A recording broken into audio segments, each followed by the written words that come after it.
أعوذ بالله من الشيطان الرجيم. بسم الله الرحمن الرحيم. حميم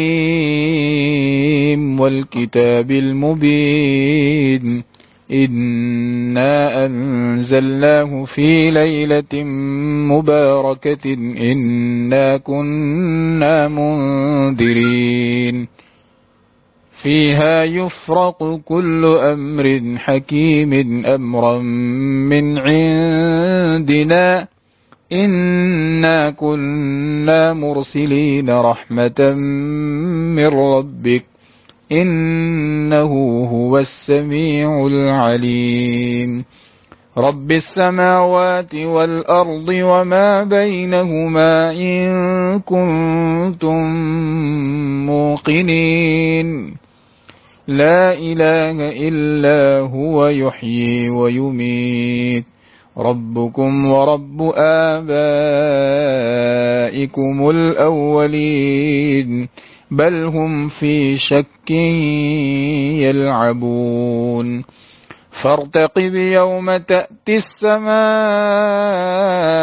بدخان مبين يغشى الناس هذا عذاب أليم ربنا اكشف عنا العذاب إنا مؤمنون أنى لهم الذكرى وقد جاءهم رسول مبين ثم تولوا عنه وقالوا معلم مجنون إنا كاشف العذاب قليلا إنكم عائدون يوم نبطش البطشة الكبرى إنا منتقمون. الحمد لله رب العالمين والصلاة والسلام على أشرف الأنبياء وإمام المرسلين وعلى آله وصحابته وتابعيهم ومن تبعهم بإحسان إلى يوم الدين. أما بعد، معزز سامعین، عزیزو، دوستو، بزرگو اور معزز خواتین، ماؤں اور بہنوں، آج سن ہجری 1441 22 رمضان المبارک سنیچر کا دن ہے اور سورہ دخان کا درس قرآن کا یہ دوسرا حلقہ ہے جس میں ہم شریک ہیں۔ اللہ تبارک و تعالی ہمارے لیے اس کو بے انتہا نافع بنائے اور اسے میزان عمل میں بھاری بنا کر محفوظ رکھے۔ معزز حضرات اور خواتین، جیسا کہ سورہ دخان کی ابتدائی آیات کے سلسلے میں کل چند باتیں عرض کی گئی تھی، ایک تو جمعہ کی رات میں سورہ دخان پڑھنے کی فضیلت کے حوالے سے، دوسرے کتاب سے مراد قرآن کریم ہے اور یہ مبین اور واضح ہے، یعنی واضح نصیحت اور عبرت و تذکیر کے جو مضامین قرآن کریم میں نازل کیے گئے ہیں، دعوت پر مشتمل جو آیات ہے، توحید خداوندی پر مشتمل جو آیات ہے، باس بعد الموت پر مشتمل جو آیات ہے، اس کو سمجھنا اور سمجھانا نہایت واضح اور آسان ہے۔ وَلَقَدْ يَسَّرْنَا الْقُرْآنَ لِلذِّكْرِ فَهَلْ مِن مُدَّكِرٍ۔ ہاں، البتہ دور اور زمانے کے بدلنے سے جو نت نئے مسائل پیدا ہوتے ہیں، کھڑے ہوتے ہیں، جو پچھلے دور میں جو چیزیں نہیں تھی اس سلسلے میں جو احکام شرعیہ معلوم کرنے کی ضرورت پڑتی ہے، تو یہ اتنا آسان نہیں ہے۔ اس کے لیے ماہر علماء کی ضرورت پڑتی ہے جن کو قرآن کا گہرا علم ہو، حدیث کا گہرا علم ہو۔ قرآن اور حدیث چونکہ عربی میں ہے تو عربی کی مہارت ہو، اور عربی میں مہارت پیدا کرنے کے لیے جن علوم اور فنون میں مہارت پیدا کرنا ضروری ہے، نحو ہو، صرف ہو، بلاغت ہو، گرامر، ساہتیہ وغیرہ، جیسا کہ اہل علم جانتے ہیں. تو ان سب علوم کے اندر مہارت حاصل کرنے اور پیدا کرنے کے بعد ہی وہ اجتہادی مسائل اور نئے دور کے پیش آنے والے مسائل کو قرآن کریم اور احادیث مبارکہ سے نکالنے کی صلاحیت ہوتی ہے. تو وہ آسان نہیں ہے، اس کے لیے مہارت پیدا کرنا ضروری ہے. والکتاب المبین انا انزلناہ فی لیلۃ مبارکۃ انا کنا منذرین میں ہم نے بتایا تھا کہ اس بابرکت رات سے مراد شب قدر ہے جس میں قرآن کریم کو نازل کیا گیا. اور سورہ قدر میں بھی انا انزلناہ فی لیلۃ القدر میں قرآن کریم کو شب قدر میں نازل ہونے کو بیان کیا گیا. اس رات کے بارے میں ایک صفت یہاں بیان کی گئی ہے، فیہا یفرق کل امر حکیم امرا من عندنا، ہمارے حکم سے ہر محتم بالشان اور حکمت والا کام فرشتوں کے حوالے اس رات میں کیا جاتا ہے. فرشتوں کے حوالے کیا جاتا ہے اس رات میں ہر اہم کام، ہر محتم بالشان کام، اور وہ فرشتے اس کی ساری نوعیت لے کر سال بھر میں پھر اسے انجام دیتے ہیں. جس فرشتے سے متعلق جو کام سپرد کیا جاتا ہے جس بندے کا، اس کام کو وہ فرشتہ اپنے طور پر انجام دیتا ہے. چاہے وہ کسی بندے کی زندگی سے متعلق ہو، چاہے کسی بندے کی موت سے متعلق ہو، چاہے اس کی روزی سے متعلق ہو، جیسا کہ امام مجاہد جو کہ مفسر ہیں انہوں نے اس کو بیان کیا ہے. اور بعض حضرات مفسرین نے کہا البتہ کسی بندے کے بدبخت ہونے اور خوشبخت ہونے، بد نصیب ہونے اور خوش نصیب ہونے، مومن ہونے اور کافر ہونے کے بارے میں اس رات میں وہ چیزیں حوالے نہیں کی جاتی، اس لیے کہ وہ بہت پہلے سے طے ہوتی ہے اور اس میں کوئی تغیر اور تبدیلی نہیں پیش آتی. واللہ عالم بالصواب. بہرحال فرشتوں کے حوالے اہم امور کیے جاتے ہیں اور یہ اللہ تبارک و تعالیٰ کے حکم سے ہوتا ہے. یہ اس رات کی صفت اس آیت کریمہ میں بیان کی گئی. سورہ قدر میں اس رات کے بارے میں بیان کیا گیا کہ وہ 1000 مہینوں سے بہتر ہے. یعنی اس ایک رات میں ہم جتنی بھی عبادتیں کریں گے ان عبادتوں کا ثواب، اجر اللہ کے یہاں اتنا ہوگا جتنا کہ 1000 مہینوں سے زیادہ عبادت کرنے کا ثواب اور اجر ہوتا ہے. اگر ہم اس کو حساب کے فگر پر ڈال کر دیکھیں گے تو ہمیں احساس ہوگا کہ یہ کتنی قیمتی شب ہے اور ہمیں اس کو کیسے وصول کرنا چاہیے. یہ وہ اہم رات ہے جس میں ہمارے اہم امور فرشتوں کے حوالے ہوتے ہیں، اور یہی وہ رات ہے جو 1000 مہینوں سے افضل ہے. اور 1000 مہینے، ایک مہینے کا اگر 30 دن کا شمار ہم کرتے ہیں تو 30,000 دن ہوئے، اور ایک دن کے 24 گھنٹوں کو اگر حساب میں جوڑ لیں تو 30,000 دن کے یعنی 1000 مہینوں کے 7,20,000 گھنٹے بنتے ہیں. اگر 20,000 گھنٹوں کو الگ بھی کر لیں، ہم کم کر دو، 7 لاکھ گھنٹے 1000 مہینوں کے بنتے ہیں. اور آج کل کے اعتبار سے اگر ہم دیکھیں ماہ مبارک کو، تقریباً جو شرعی رات ہوتی ہے جو غروب آفتاب سے لے کر صبح صادق کے طلوع ہونے تک ہے، تو 7 بجے ہم روزہ افطار کرتے ہیں، کم و بیش 7 میں کچھ زیادہ، اور 5 بجے سحری بند کرتے ہیں. تقریباً 10 گھنٹے، کچھ کم ہوتا ہے، 10 گھنٹے بھی اگر شمار کر لو تو اس رمضان کے آخری عشرے کی جس طاق رات میں شب قدر ہوگی، مثلا آج 23ویں شب ہوگی، ہو سکتا ہے 21ویں شب میں گزر گئی، ہو سکتا ہے 23 کو آج ہو سکتا ہے 25 اور 27 ہو، 29 ہو. اللہ تعالی ہمیں اس میں عبادت کا ذوق و شوق کے ساتھ حصہ ہمیں نصیب فرمائے. تو مثال کے طور پر یہ 10 گھنٹے کی رات ہے، اور اس 10 گھنٹے میں جو کچھ بھی ہم عبادت کریں گے اس کا اجر و ثواب 7 لاکھ گھنٹوں کے برابر ملے گا. لہذا شب قدر کے 1 گھنٹے کا اجر و ثواب 70,000 گھنٹوں کے برابر ہوا. 1 منٹ کا اجر و ثواب 70,000 منٹ کے برابر ہوا. لہذا شب قدر کی 1 منٹ کی قیمت 70,000 گنا ہے. کتنا بھاؤ بڑھ جاتا ہے اس ایک شب میں.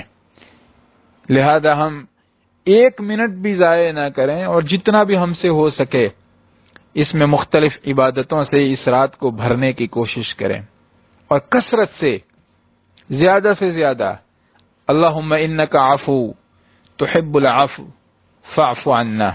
اے اللہ تو معاف کرنے والا ہے، معافی کو پسند کرتا ہے، ہمیں معاف کر دے. یہ دعا کثرت سے پڑھا کریں جو حضرت عائشہ رضی اللہ تعالی عنہا نے اسی رات کے لیے رسول اللہ صلی اللہ علیہ وسلم سے پوچھی تھی کہ اللہ کے رسول اگر مجھے پتہ چل جائے کہ آج شب قدر ہے تو مجھے زیادہ سے زیادہ کیا کرنا چاہیے، کیا دعا مانگنی چاہیے اللہ تعالیٰ سے. تو آپ علیہ السلام نے سکھایا یہ کہنی چاہیے اللہم انک عفو تحب العفو فاعف عنی. یا اللہ تم معاف کرنے والا ہے، معافی کو پسند کرتا ہے، مجھے معاف کر دے. بہرحال فیہا یفرق کل امر حکیم امرا من عندنا انا کنا مرسلین رحمتا من ربک. ہم تو اپنے تیرے رب کی رحمت کی وجہ سے رسول بنا کر بھیجنے ہی والے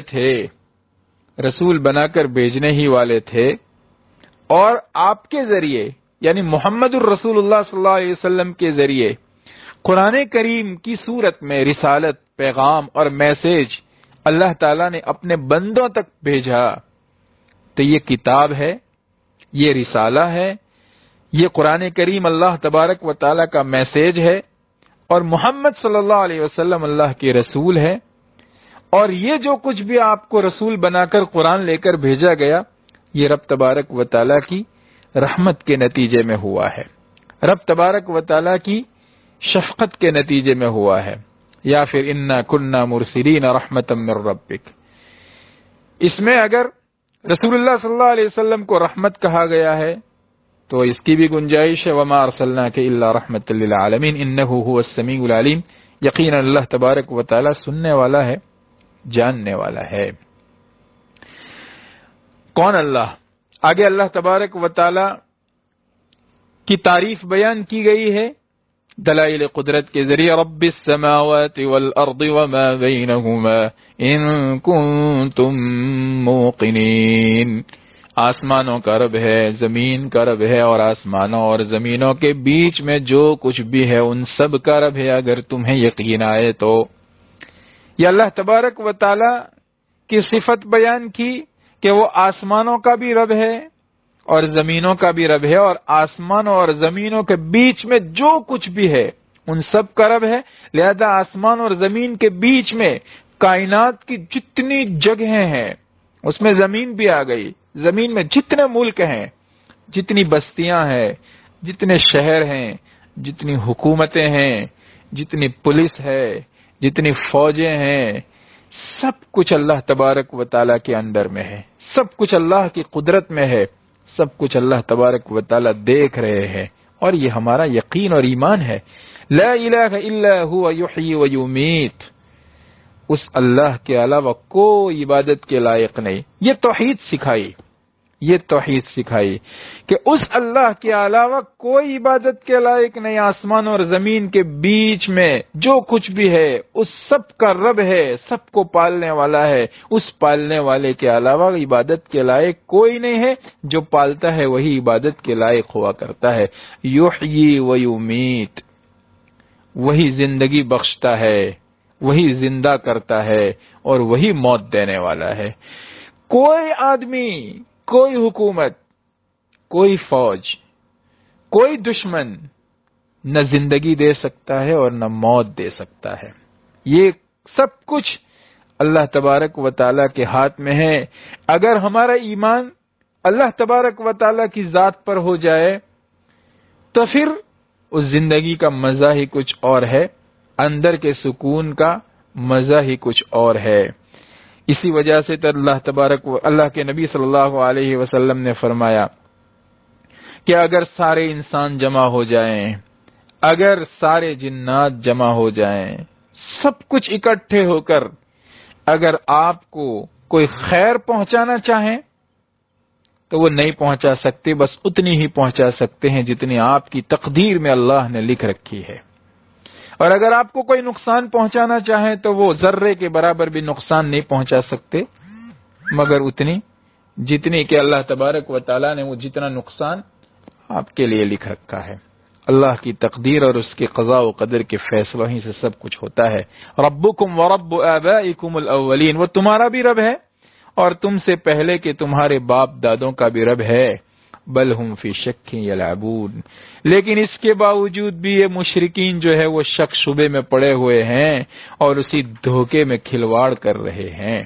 یہ اللہ تبارک و تعالی پر ایمان نہیں رکھتے، انہیں آخرت کی کچھ پڑی نہیں ہے، یہ دنیاوی کھیل کود میں مصروف ہے، یہ یہی سمجھتے ہیں، یہی جانتے ہیں کہ جو کچھ بھی ہے یہ دنیا کی زندگی ہے، اس کے آگے کچھ نہیں ہے۔ ان ہی الا حیاتنا الدنیا نموت ونحیا وما نحن بمبعوثین، یہ دنیاوی زندگی ہے اور آنا جانا تو لگا رہتا ہے اور ہم دوبارہ اٹھائے جانے والے نہیں ہیں، لیکن یہ دھوکہ ہے، یہ دنیاوی زندگی کے کھیل میں لگے ہوئے ہیں اور آخرت کے بارے میں شک میں پڑے ہوئے ہیں، ورنہ آخرت کی زندگی ابدالآباد کی آنے والی ہے۔ فرمایا اللہ تبارک و تعالیٰ نے آگے، فَارْتَقِبْ يَوْمَ تَأْتِي السَّمَاءُ بِدُخَانٍ مُبِينٍ فَارْتَقِبْ يَوْمَ تَأْتِي السَّمَاءُ بِدُخَانٍ مُبِينٍ يَغْشَى النَّاسَ هَذَا عَذَابٌ أَلِيمٌ، انتظار کرو اس دن کا کہ جب آسمان کھلم کھلا دھواں لے کر آ جائے گا جو کہ سارے لوگوں پر چھا جائے گا، سارے لوگوں کو وہ دھواں گھیر لے گا، اور یہ ہے تیرے رب کی طرف سے دردناک عذاب۔ کیا کہیں گے؟ ربنا اکشف عنا العذاب انا مؤمنون، اے ہمارے رب تو ہم پر سے اس عذاب کو ہٹا دے، ہم ایمان لے آتے ہیں، ہم ایمان لے آئیں گے، لیکن ایمان نہیں لائیں گے، مکر جائیں گے بعد میں۔ انا لہم الذکری، ارے ان کے لیے کہاں ہے نصیحت؟ وقد جاءہم رسول مبین، جبکہ ان کے پاس کھلم کھلا نشانیاں لے کر رسول آ گیا، اگر ماننا ہوتا تو اس کی بات نہیں مانتے، اس کو ہی دیکھ کر ایمان لے آتے۔ ثم تولوا عنہ، لیکن اس سے تو پیٹ پھیر کر بھاگ گئے، اس کی باتوں پر تو ایمان نہیں لائے۔ وقالوا معلم مجنون، اور نعوذ باللہ کیا کہا، اس کو کوئی سکھانے والا آ کر سکھاتا ہے اور دیوانہ ہے۔ کوئی بات نہیں، یہ عذاب دے کر دھونے والا، انا کاشف العذاب قلیلا انکم عائدون، ہم تھوڑا بہت تھوڑی مدت تک اس عذاب کو کھول دیں گے، ہٹا دیں گے، تم پھر پلٹ کر اپنی وہی شرک اور کفر کی ڈگر پہ آ جاؤ گے، ہماری حجت پوری ہو جائے گی، تام ہو جائے گی، اور پھر کیا ہوگا؟ یوم نبطش البطشۃ الکبریٰ، پھر ہم زبردست گرفت میں لیں گے اور پکڑ لیں گے۔ انا منتقمون، اور ہم زبردست بدلہ لینے والے ہیں۔ اس آیت کریمہ میں یہ کہا گیا کہ انتظار کرو اپنے کفر و شرک اور ظلم و زیادتی کی پاداش میں، انتظار کرو اس دن کا جب کہ آسمان کھلا ہوا دھواں لے کر آئے گا جو کہ سب کے اوپر چھا جائے گا۔ یہ کون سے دھوئیں کی بات ہے؟ یہ کون سے دھوئیں کی بات ہے؟ یہ کس چیز کی بات ہو رہی ہے؟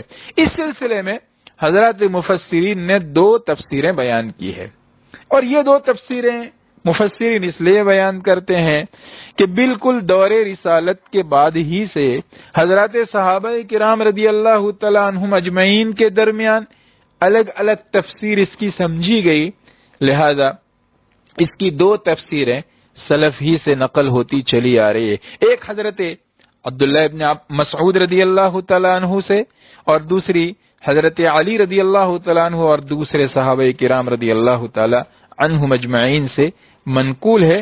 یہ دو تفسیریں رائج ہے۔ تو حضرت عبداللہ ابن مسعود رضی اللہ تعالیٰ عنہ کون سی تفسیر بیان کرتے ہیں، کیا کہتے ہیں اس آیت کے معنی اور دھوئیں کی کیا تفصیل کرتے ہیں، وہ دیکھیے، اس کے اعتبار سے بھی سمجھ میں آئے گا کہ ظالموں کو اللہ تبارک و تعالیٰ کیسے پکڑتے ہیں۔ عبداللہ ابن مسعود رضی اللہ تعالیٰ عنہ ارشاد فرماتے ہیں کہ در حقیقت اس سے مراد وہ مکے میں پڑنے والا اناج اور غلے کا قحط ہے، دکاڑ پڑ گیا تھا مکے میں، اور یہ رسول اللہ صلی اللہ علیہ وسلم کی بد دعا کی وجہ سے ہوا تھا۔ رسول اللہ صلی اللہ علیہ وسلم نے بد دعا فرما دی تھی، اس کی وجہ سے یہ ہوا تھا قحط، اور یہ قحط جو ہے مشرکین مکہ اور کفار مکہ پر ہوا تھا۔ اس قحط کو اس سلسلے یہاں پر اصل میں بیان کیا گیا ہے۔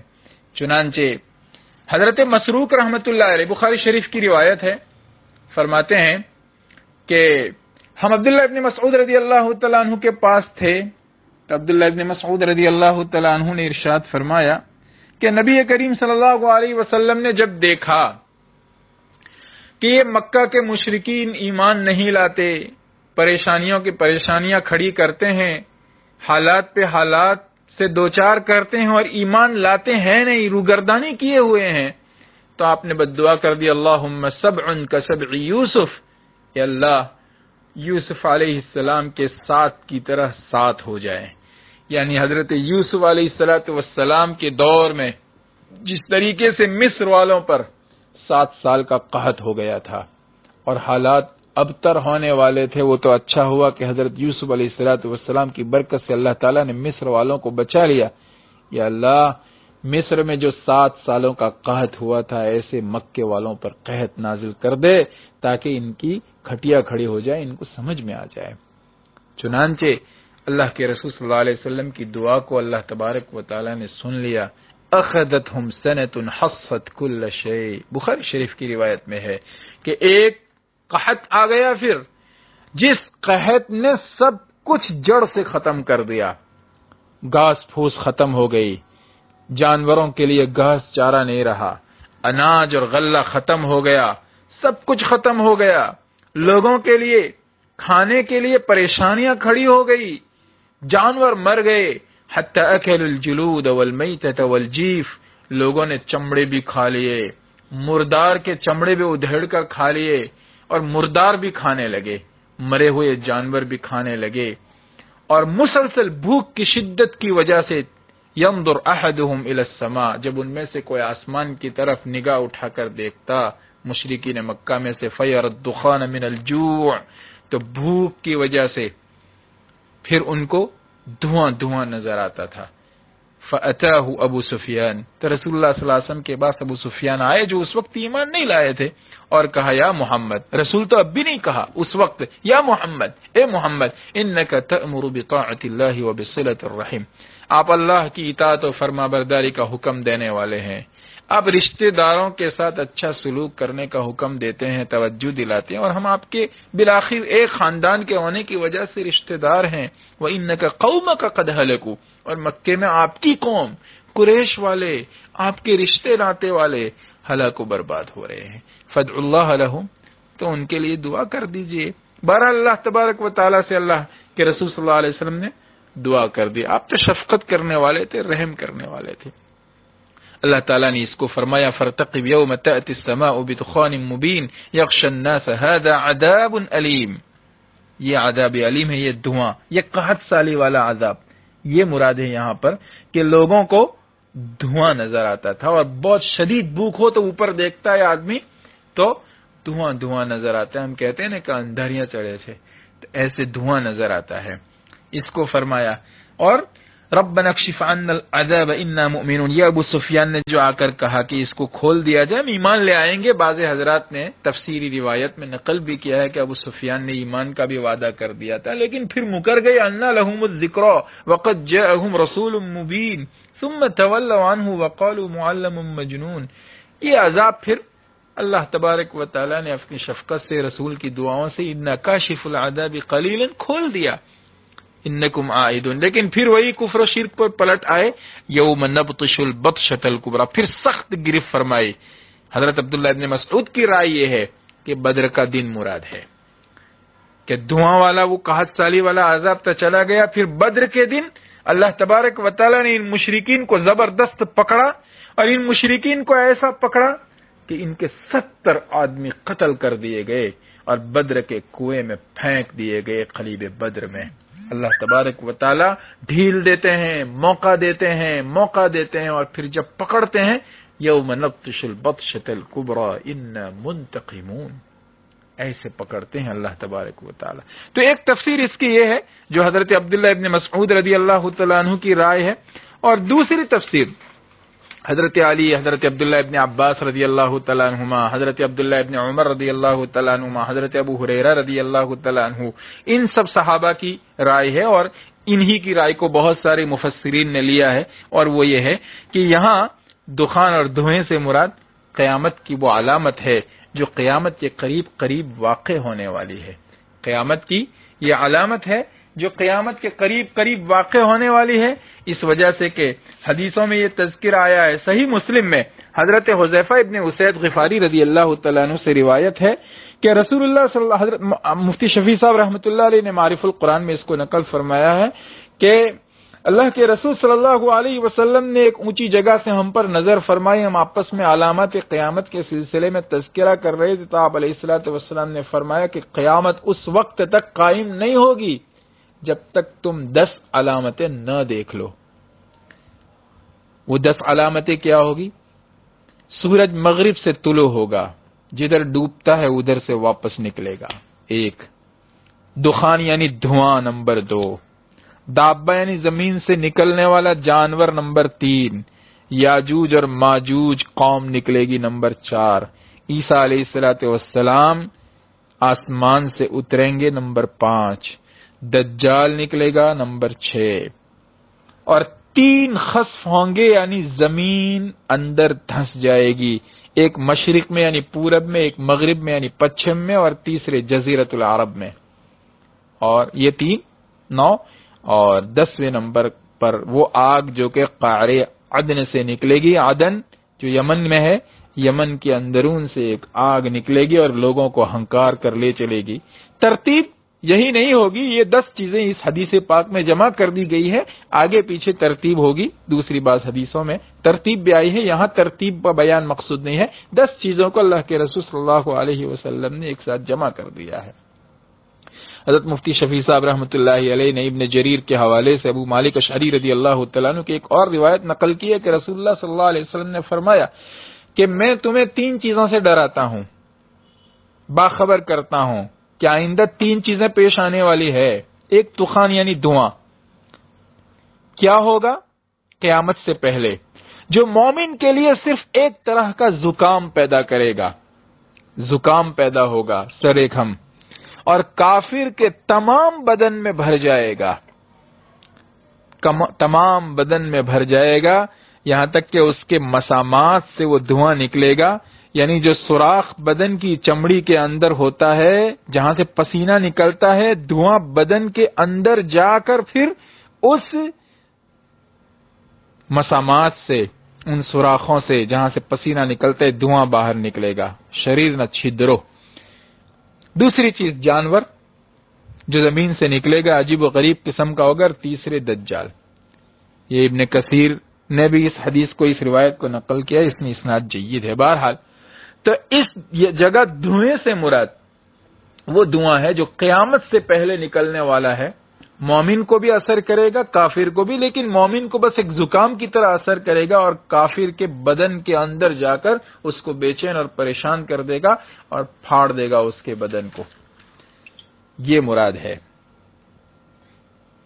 ربنا اکشف عنا العذاب انا مؤمنون ان لهم الذکری وقد جاءهم رسول مبین۔ اور پھر جو یوم نبطش البطشۃ الکبریٰ ہے وہ قیامت کا عذاب ہے، اس لیے کہ یہ قیامت سے پہلے ہوگا اور وہ قیامت پھر ہوگی، اس میں زبردست اللہ تبارک و تعالی آخرت میں کافر کو پکڑ لیں گے، اس کو اپنی گرفت میں لے لیں گے۔ بعض حضرات نے یہ بھی کہا، جیسے خود عبداللہ ابن مسعود رضی اللہ تعالیٰ عنہ سے بھی یہ نقل کیا گیا ہے کہ انہوں نے یہ فرمایا کہ 2 دھوئیں ہیں، ایک دھواں ہو گیا یعنی قحط کی صورت میں مشرکین پر جو نازل ہوا، اور دوسرا دھواں قیامت سے پہلے، قیامت کی نشانی کی صورت میں، اور وہ آنے والا ہے۔ اسی طرح 2 بخشے، 2 گرفتیں بھی ہوں گی، ایک گرفت بدر کی صورت میں ہو گئی اور دوسری گرفت اللہ تبارک و تعالی آخرت میں فرمائیں گے۔ اس آیت کریمہ میں ایمان والوں کے لیے ڈھارس بندائی گئی ہے، انہیں اطمینان دلایا گیا ہے، انہیں سکون پہنچایا گیا ہے، انہیں ٹھنڈک پہنچائی گئی ہے، اور اس میں مشرکین کے لیے زبردست پیغام ہے۔ اس میں مشرکین کو آگاہ کیا گیا ہے، ظالموں کو آگاہ کیا گیا ہے کہ اللہ تبارک و تعالیٰ کی پکڑ سے کوئی نہیں بھاگ سکتا۔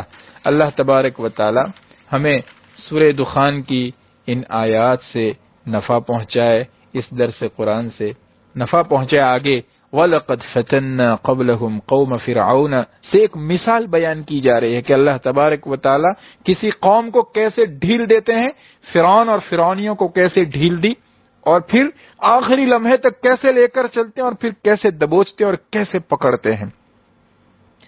اس کا پتہ چلتا ہے آج کل جو کچھ بھی حالات ہمارے یہاں بھی پیش آ رہے ہیں، ڈرنے کی ضرورت نہیں، گھبرانے کی ضرورت نہیں۔